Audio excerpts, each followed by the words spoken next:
Hey, what's up, YouTubers? It's me again, Brian, aka Gamer55551, and I am back with a My 2 Cents / Switch / gaming video where I take a look at some of the stories that came out and give you my thoughts and my opinion about them, or at least the ones that caught my attention.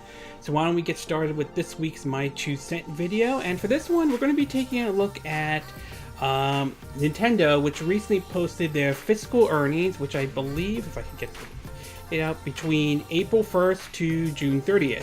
And there were some good announcements, and there were some announcements that were, well, I won't say bad, but obviously didn't hit the mark, or at least how I saw it, in the way they would have hoped for. So, according to Nintendo, based on their first quarter 2018 fiscal results, which is the period between April 1st and June 30th, they have reported a couple of things. The first off, on the hardware sale side of it though, the Switch was able to ship 1.88 million units, pushing the lifetime shipment to retails to 19.67 million units of Nintendo Switches out there. Good numbers though, but shy of the 20 million that they were hoping to hit though. On the 3DS family side of the system, they've shipped about 360k unit ship, pushing the lifetime shipment to 72.86 million. Again, impressive for a system that was out since 2011. And the classic NES system was able to ship 1.26 million units. In terms of games, according to what Nintendo is basically saying, and again, all this links will be in the description of this video, you can check it out. The top selling games right now, you have Super Mario Odyssey with 11.17 million, Mario Kart 8 Deluxe with 10.35 million, Legend of Zelda Breath of the Wild at 9.32 million, Splatoon 2 at 6.76 million, 1-2 Switch, a game that some people love or hate, or a lot of people hate though, because some people thought should have been just an add-on, not full retail price. Managed to push 2.45 million. ARMS pushed a 2.01 million. Kirby Star Allies, a new game that was released this year, pushed 1.89 million. Xenoblade Chronicles 2, 1.42 million.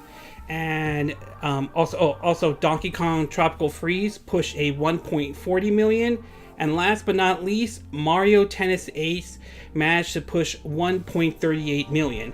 And finally, the Nintendo Labo, although Nintendo hasn't released exactly which one sold better, some people may say one's sold better than the other. According to Nintendo, they're basically saying that the combined Nintendo Labos, the Variety Kit and the Robot Kit, sold about, or at least shipped about 1.39 million. So what's the takeaway from this? Well, to me, I think it's both good and bad though. In terms of the Nintendo Switch though, the good news is that the system is selling very well. And obviously these numbers are certainly better than, say, when Nintendo announced their fiscal quarters for, I think this was back in 2014 with the Wii U, which they were hoping to ship 9 million, but they were only able to ship 2.5 million, and I think that was at the point where they realized that they were just going to ride out the Wii U, and that was it though. So this is an improvement. The Switch is certainly doing very well, but it's certainly shy of the 20 million though. So yes, an improvement from, say, like with the Wii U, but definitely short of the 20 million that they were hoping to sell, I think, by the end of 2018. There could be several factors why it didn't push to 20 million units. Some of it could be that the lineup isn't as impressive as, say, like last year, and that might be a possibility. Plus, like, the Switch was like, people were excited for it when it came out. It was like the hottest new thing and all, and it's still a hottest new thing, just not on the level as it was in 2017. So, I mean, do I think it will hit 20 million? I believe it will, and I think probably the next fiscal quarters, I think there's a good chance it will. I think Smash Brothers and Pokemon probably will help. I don't know how much of them will, I don't know how much of it will be them though, but I think they'll probably help. But I think some of it is that there wasn't exactly impressive titles on the same level as, say, 2017 was. I mean, don't get me wrong, 2018 had some good titles. I like Mario Tennis Ace, I like Donkey Kong Tropical Freeze, I like Bayonetta 1 and 2, I like Kirby Star Allies. So there were good titles, just maybe not on the level as 2017 was. So, but still, this is nice. 19.67 million units sold. That's impressive, just short of the 20 million they were hoping for. And they so far has pushed 86.93 million units of software, which is nice. The other thing that is a takeaway from this as well is, let me look it up, is the fact that Mario Kart 8 Deluxe is still on there, and also Donkey Kong Tropical Freeze is on there as well. So obviously, both being Wii U parts are selling very well, so my guess is expect to see Nintendo possibly bring more Wii U ports over to the Nintendo Switch. Maybe we'll get Super Mario 3D World over there. Maybe they'll port the HD version of Twilight Princess or Wind Waker HD over to the Nintendo Switch. Maybe they'll bring Super Mario Maker. Maybe they'll bring The Wonderful 101. Or this is a shot in the arm, and I'm sure not everyone will agree with this, and I'm sure some people will think I'm nuts bringing this up. Maybe they'll bring Devil's Third over there. I think that's a long shot for that game to come over to the Switch, but who knows. But either way, it does seem to indicate that with Mario Tennis, with Mario Kart 8 Deluxe doing well and Donkey Kong Tropical Freeze, I do believe that expect to see more Wii U ports possibly coming over to the Nintendo Switch. And last but not least, love it or hate it though, regardless of how you feel about the Nintendo Labo, whether you think it's the greatest thing since sliced bread or the worst thing since Ben Affleck's movie Geely that came out in 2003, Labo is certainly not going to go away. And obviously with the upcoming steering wheel one, it's clear that Nintendo is sticking with Nintendo Labo though. I'm not against Nintendo Labo in general. I just want to be clear about it. I'm not really against it. It's just how you're gonna get people interested in it. Continue to have people be interested in Nintendo Labo as a general. In general, I mean, we got the Mario Kart 8 Deluxe with the motorcycle one, and I have a feeling we'll see it with the steering wheel as well, but it's one of those things that looks like it's going to possibly collect dust and all that.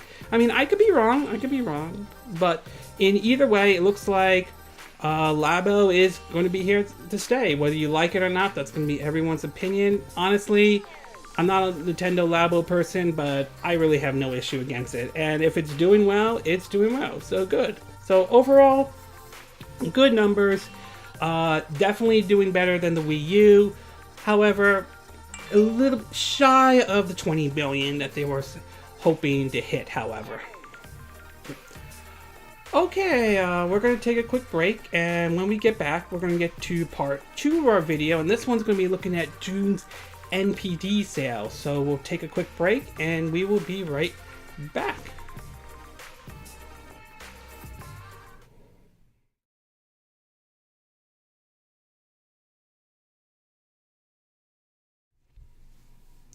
Okay, and we are back with part 2 of our My 2 Cent video for this week. And for this one, we're going to be taking a look at June's NPD sales. Numbers that have come out to see what the best-selling games for June of 2018 turn out to be. And there may have been a little bit of an upset, though. As we all know, I think in May, State of Decay 2, whether you love or hate that game, whether you like it or not, was number 1 on May's NPD sale charts. Well, it apparently took a dive, apparently, according to what NPD is showing. And this is an article from VentureBeats, again, links are in the description. But according to them, based on the look on the software side of supposedly June of 2018, it places State of Decay 2 at the bottom at number 20. So going from number 1 to number 20, that's kind of a big drop. Still, it made it into the top 20, so at least that's something good out of it. But still, kind of a bit surprising though. But in terms of the other list, what replaced it was Mario Tennis Ace. That became the #1 best-selling software for June of 2018.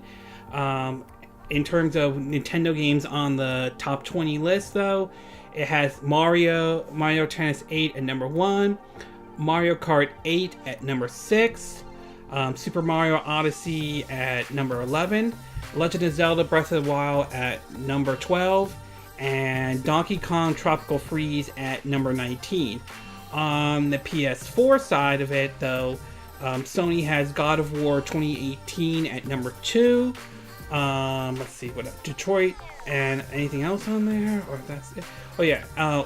Actually, 2 more. Detroit becomes human at #10, and MLB 18 The Show at #16, and obviously, as I mentioned, for Xbox, for Microsoft, State of Decay 2 at #20. Otherwise, other lists, you have obviously Grand Theft Auto 5 still on that list. That's not surprising. Lego Incredibles made it on there at #7. Crash Bandicoot Insane Trilogy is in there at #9, mostly because of it re-released on the PC, Nintendo Switch, and Xbox One. Though, so overall, I mean, not bad for Nintendo. Sony's actually still hanging on there, and well, I mean, Microsoft could be happy that State of Decay 2 is at #20 on the list, although they would have rather have it at #1, though, to be exact. And outside of, in terms of the best-selling games for each and every system, for the Xbox One, obviously State of Decay 2 is at #4, with Players Unknown Battleground at #5, with Sea of Thieves pretty much off the charts, though. Crash Bandicoot Insane Trilogy is at #8. Other list has like The Crew at #1, Grand Theft Auto 5 at #2, Far Cry 5 at #3. Over on the PS4 side, it has God of War 2018 at #1, Detroit Becomes Human at #2, and we have MLB 18 The Show at #6 with and Horizon Zero Dawn at #10. Otherwise, most of the list is third parties like Grand Theft Auto 5, FIFA 18, The Crew 2, Vamp, VAMPYR, if I'm saying the name correctly, and Lego's Incredible made it at #9. Over on the Nintendo Switch, basically you have Mario Tennis Ace, not only #1 on the best-selling games of 2018 for June, but #1 for the Nintendo Switch for 2018 for June. That's at #1, with Mario Kart 8 at #2, Super Mario Odyssey at #3, Legend of Zelda Breath of the Wild at #4, Donkey Kong Tropical Freeze at #5, Lego Incredible at #6, Splatoon 2 at #7, Crash Bandicoot Insane Trilogy at #8. Maybe that will convince Activision to maybe consider bringing the Spyro trilogy to the Nintendo Switch if they're not pulling what they might be pulling with the PS4 and Xbox One version, which I will get to that in a minute. And Hyrule Warriors Definitive Edition at #10. Oh, I forgot. #9, Kirby Star Allies. Over at the Nintendo 3DS, Pokemon Ultra Sun and Ultra Moon are selling well, with Ultra Sun at #1 and Ultra Moon at #2. Mario Kart 7 at #3. Super Smash Bros. At #4, Super Mario Land 3D at #5, Detective Pikachu at #6, Minecraft being the only third-party game on this list for the 3DS at #7, Mario Party, the top 100 at #8, Super Mario Maker at #9, and The Legend of Zelda: A Link Between Worlds at #10. As far as the best-selling games go, right now only about maybe, let's see, only about I think 2 from Nintendo side, with Mario Kart 8 at #7 and Super Mario Odyssey at #10. Meanwhile, Sony has I think about only 2 as far as the best-selling games of 2018 so far, with God of War 2018 at number 2, and MLB 18, the show, at number 9. As far as the best-selling games over the last 12 months, Nintendo has basically Super Mario Odyssey at number 5, and Sony has God of War 2018 at number 10, with the rest of the list basically filling out with third parties like Call of Duty World War II, NBA 2K18, Destiny 2, Madden NFL 18, Far Cry 5, Star Wars Battlefront 2 2017. I don't know why that still is on that list. Grand Theft Auto 5, that one's never going away, and Assassin's Creed Origin. So overall, it looks like kind of impressive lists, and obviously Nintendo must be happy with Mario Tennis Ace selling that very well, although some people are complaining about it with the lack of modes. Some of it are saying it's being lazy.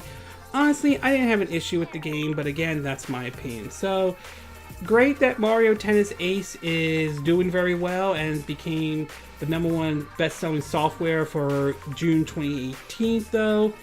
Kind of surprising. It is kind of surprising to see State of Decay 2 go from number 1, dropping all the way down to number 20. I mean, granted, it's still on the list, that's good, but still, it is a little bit surprising that it is. The Crash Bandicoot Insane Trilogy, obviously, like I said, with the re-release on PC, Switch, and Xbox One, clearly there is an interest in seeing Crash come back again, and Lego Incredibles seems to be doing very well. The one game I'm looking forward to see when the next NPD chart comes out is this one right here, Octopath Traveler. We've been hearing a lot recently. Nintendo of Europe recently said about the game shipping 1 million units. So I'm very curious to see where it ranks, not only in the software charts, if it makes it on there, but I'm curious to see where it ranks on the top 10 best-selling Nintendo Switch game for that month, though.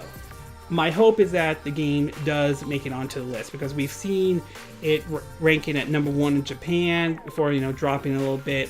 Same within the UK. I think it was number 1 in France for a bit. So I'm hoping it does well. Hoping that game does well, but we'll have to wait and see until the next NPD charts. But overall, though, good for Nintendo that Mario Tennis Ace became number 1, and obviously the other games are hanging on.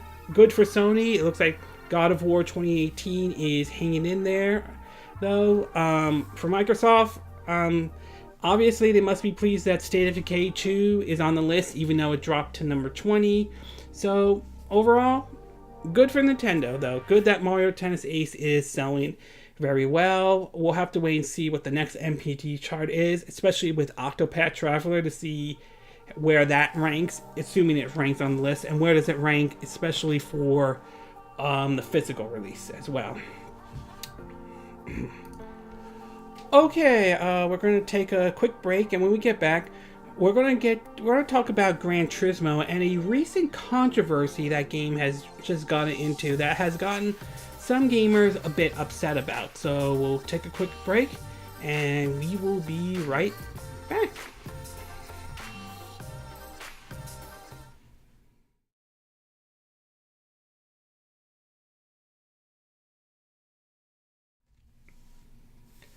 Okay, and we are back with part 3 of our My 2 Cent video for this week. And for this one, we're going to be taking a look at a bit of a controversy that has just surrounded the PS4 release of Gran Turismo. Now, as you all know, Gran Turismo is one of Sony's flagship titles. It's known for its racing games. It's a racing game and all. I remember a friend of mine, my sister friend, showing the title off, and it was an interesting title, even though I'm not a big racing game kind of a person.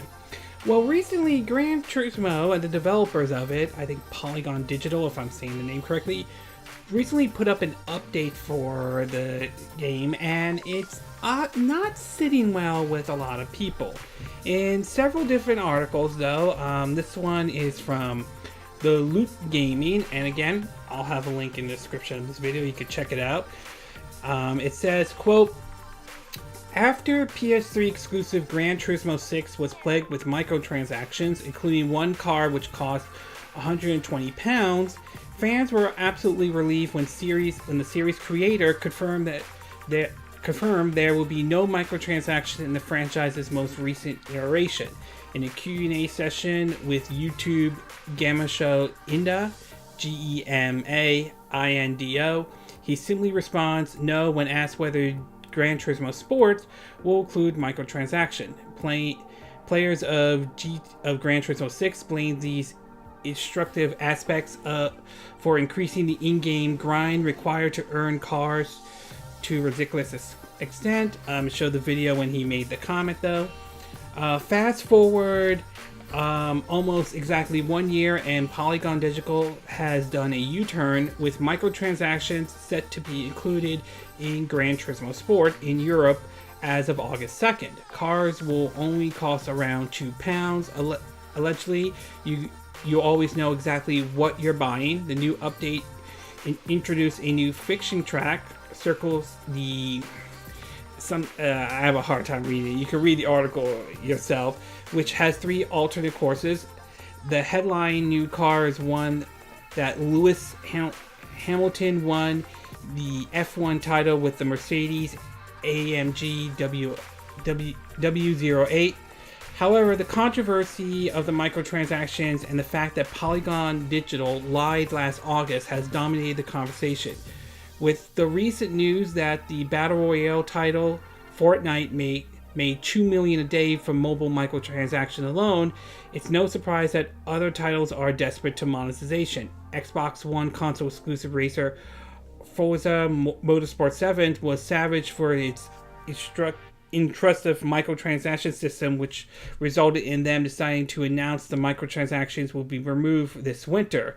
Microsoft went one step further by announcing that there will not be any microtransactions in the upcoming Forza Horizon 4.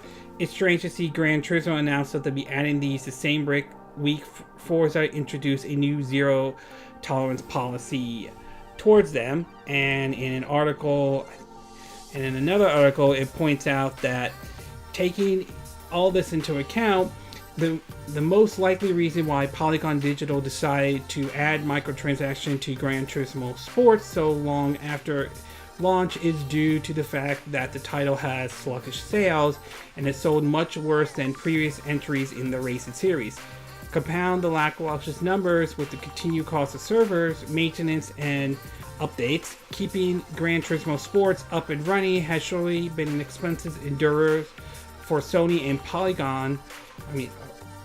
Not Polygon, Polython, Polyphony. Apologize if I'm not saying the name correctly. So it'll be interesting to see if the feature help keeps the game going. What is certain though is microtransactions will continue to be part of the gaming future. And just to add another thing interesting to it, a change.org petition has been put up basically by someone who is calling on Sony to remove microtransactions from Gran Turismo Sports, with it currently sitting at 84 signatures, aiming to go to 100. I have an issue with this, though, in certain ways, in the way Sony handled the situation, though. Now, I do want to state is I'm not anti-PS4. I don't hate the PS4. I don't hate any consoles in general. I may not be a big fan of, say, like the Xbox or anything like that, but I don't hate the Xbox. And I certainly don't hate the PS4 as well. Sony has produced some really good games out there, with God of War being one of those examples. But this is wrong on so many levels, okay? I'm not a big fan of microtransactions, but if you're going to put microtransactions in your game, one, you should be upfront about it right away so that people at least are aware that it's there. And two, microtransactions should not be done in a pay-to-win kind of situation. If it's cosmetics, if it's just simply purely in the cosmetics area and the cosmetic area only, it's something I will tolerate, though, okay? I'm not a big fan of microtransactions, but if it's only in the cosmetic side, I'm okay with it. If it's what Ubisoft did with Far Cry 5 and Assassin's Creed Origins, where they basically added where you can buy in-game currencies or still be able to earn everything without buying it, Again, I think that's borderline very close, and I don't 100% like this idea, but as long as it's not impacting the progression system and everything can still be accomplished without having to spend a single dime whatsoever, again, it's okay. I prefer the cosmetic approach, but I'll tolerate this to a certain degree. It's when it starts going into the Star Wars Battlefront 2 or the Middle-earth Shadow of War, which recently they now removed their microtransactions, or when recent reports came out that Activision was filing a patent to encourage people to spend money on microtransactions, that's where I draw the line. And what I don't like about this situation is that Sony did not come up front about the microtransactions from the beginning. On top of that, it gave the impression that they lied to their consumers, lied to their fans about not putting microtransactions in this. And that's very, very dishonest right there, okay? Even if the microtransactions are not a pay-to-win kind of situation or put into the same kind of situation that Star Wars Battlefront 2 was in, this is wrong. Sony, you should have been upfront about this right away. If you're going to add microtransactions into your games, you should have at least let your consumers, let your fans know that this is that you were going to put this in there. The fact that you did not, the fact that you basically had the creator of Gran Turismo come out and say there was not going to be microtransaction and do a complete U-turn like this, to me, is unacceptable, and I can see why people are upset about this, though. And this worries me a little bit about maybe future titles that are coming out from Sony, whether it's the upcoming Spider-Man or Ghost of Tsushima. I fear though that because of this happening, people might question whether or not they will put microtransactions in Spider-Man or Ghost of Tsushima. And if I'm saying the name correctly, if not, I apologize though. And that could hurt those games now. I'm not saying it will, but there is a chance it could hurt them. But I think this was wrong. And overall, Sony should not have lied to consumers when they were saying that they were not going to put microtransactions in Gran Turismo, okay? This is unacceptable, and they should have they should have seen in a post-Star Wars Battlefront 2 era where after seeing what happened with EA, though, a lot of developers are walking a very, very fine line when it comes to loot box and microtransaction, because if they get too greedy and you push a pay-to-win kind of situation, then you know you're going to piss off a whole lot of people.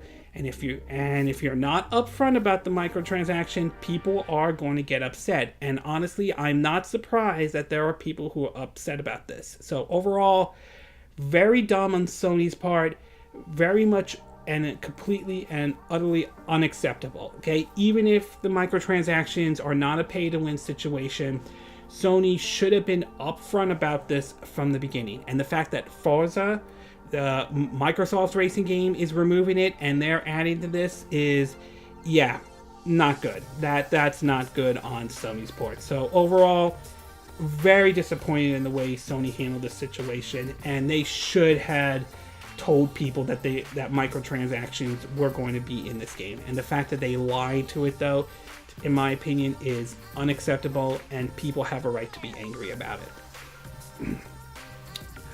Okay, we're going to take a quick break, and when we get back, we're going to get to part 4, our final story, and this one has to do with the controversy surrounding the upcoming release of the Spyro the Dragon trilogy that's coming out that has, again, some people upset about this. So we'll take a quick break, and we will be right back.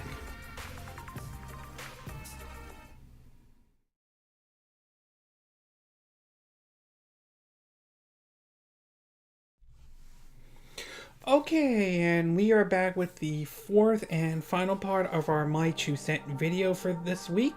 And this one we're going to be talking about the Spyro the Dragon controversy. And this one has to do with the upcoming release of, I think, Spyro the Dragon Reignited trilogy.